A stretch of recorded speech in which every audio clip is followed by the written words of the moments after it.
In the 14th century, Blanot was a small village in the center of France.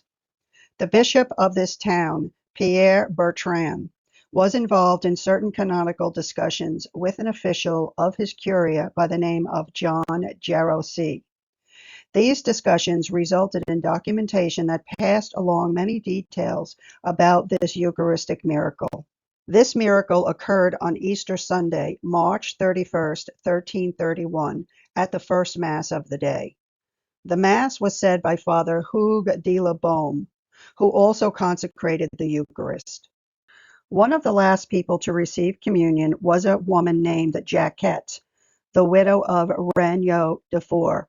While receiving communion, the priest placed the host on her tongue, turned, and walked towards the altar. He did not notice that a particle of that host fell and landed on a cloth that covered the woman's hands.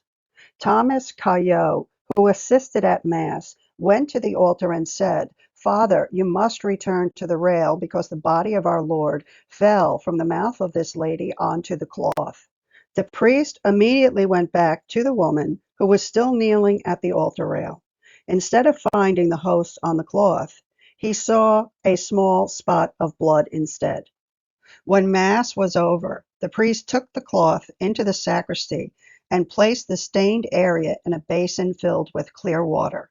After washing the spot and scrubbing it numerous times, he found that it had become only darker and larger, reaching about the size and shape of the original host.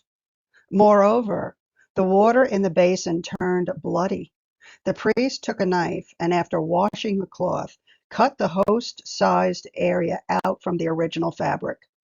He held up the sacred host and said, "Good people, here is the precious blood of our Lord Jesus Christ.